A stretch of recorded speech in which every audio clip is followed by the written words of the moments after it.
All right, y'all. Let's talk about this one. Amanda Lemos taking on Iasmine Lucindo. Yasmin Lucindo, this was a hard one, man. I wanted to pick her in this fight just because I wanted to see her grow. But I like Amanda Lemos. But when it came down to it, Amanda Lemos had the experience, so I had to say, you know what, this is gonna be my last time I pick you, Amanda. I'm just playing, but seriously, I was like, Amanda Lemos. There shouldn't be any reason she shouldn't be able to go in here and actually make some adjustments and actually take the young prospect to school. That's what it came down to. That's how I kind of saw it play out in my mind before the fight was, Amanda Lemos, she's got the striking and she has the ground game, against some of these fighters that are still coming up. She can still go in there and do some things. So, I'm gonna have to go with her in this one. And she was able to do it. I thought Amanda Lemos' power would be a little bit more of a problem for Lucindo as far as, just staying on the feet and maybe even hurting Lucindo a few times. But this was more of a grappling match. The fight turned out to be more of a grappling match here where Lemos had more ground control time and just better takedowns and just seemed to be like the overall stronger, smarter fighter in there, which I kind of expected again. Lucindo is still growing, but there's still some choices that, she's kind of struggling with in there, and it was kind of based off, I kind of based my pick off of the Marina Rodriguez fight. I know styles make fights, but there was just some problems that I felt like she had in that one, even as far as like getting her takedowns. She didn't really know how to get Marina out of there.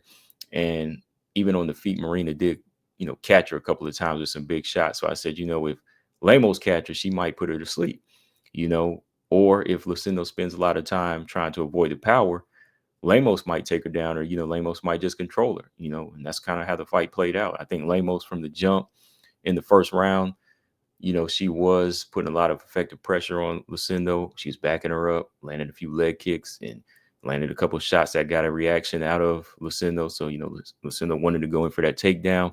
Almost got clipped by a big right hand. I believe the elbow is what cut her under the right eye, as you can see in that one picture there.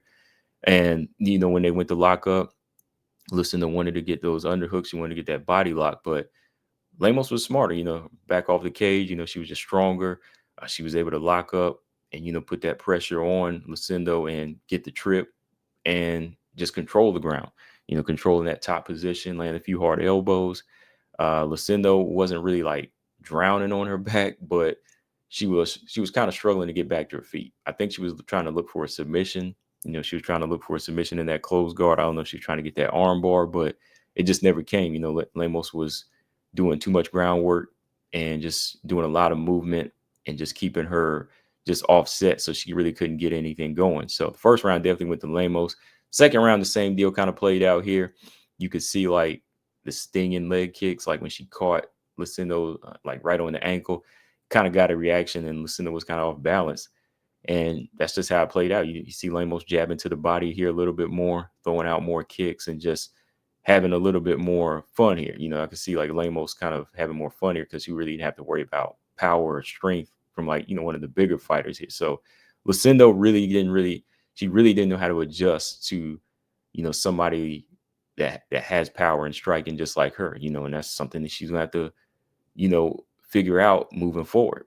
Some fighters are gonna have similar styles and she's gonna have to find some way to expose the weakness, and she couldn't do it. So again, Lucindo's plan was to get a takedown, but Lemos winds up on top here and again gets the ground control timing, past the guard and just really keeps Lucindo in a position where she can't really do anything or even get up. It's not until, she's able to be let up that you see Lucindo try to catch up. And that's how it was in the third round. The third round, like in between the second and the third round, you hear a corner yelling at her to do whatever, or, do some boxing, kicking, striking, whatever. You just hear them kind of yelling at her, but you can kind of see it in her face that she was a little frustrated and she didn't really have a game plan. They didn't have a game plan because, they're just telling her to do whatever at this point.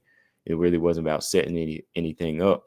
So going into that third round, it did kind of wake her up because, she did come out, stormed out, and, was trying to swing, and she did go in for a takedown, get Lemos down on her back.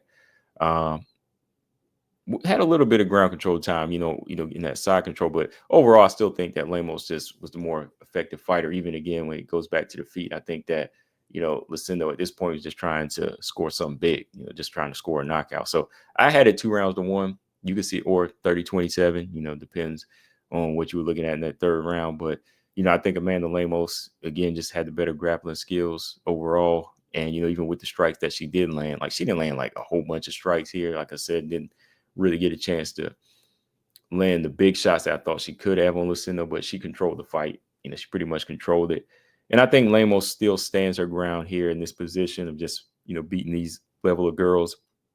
But, getting back to the top, that's a different story. Wei Li is just a totally different fighter. But if they want to move that way and they want to put Lemos back in there with the top 5, and, if she wants to do it, because, I mean, she's already 37, going on 38 soon. Tatiana Suarez.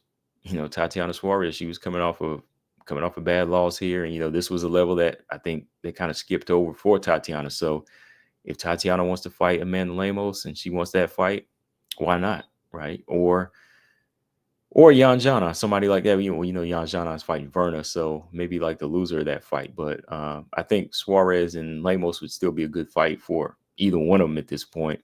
It's not really gonna answer who could come in there and just beat Wei Li off top, but it's just a good top 5 fight for Suarez too at this point to kind of grow as a fighter, right? If she wants to continue on.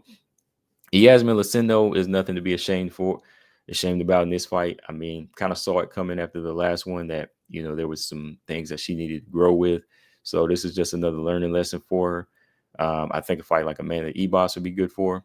Somebody else that's coming off a loss and somebody else that has a well-rounded game that's going to force Iasmine Lucindo to get better, because I don't think she should step down and fight anybody below top 10 at this point. I think, or really far down. I'm not looking at the rankings. I don't know what Ebos is right now, but I think Ebos would be a good fight for her, because Ebos is a dog and she's tough. And I think, again, with Lucindo being right here in the top 10, that's going to force her to get better. So that's a good fight for her. But let me know, guys, in the comment section what y'all think. Who do y'all want to see Lemos fight next? Suarez. I think Lucindo versus Ebos is good. Make sure y'all hit the like button and subscribe. Combo Breaker 99. I'm out. Peace.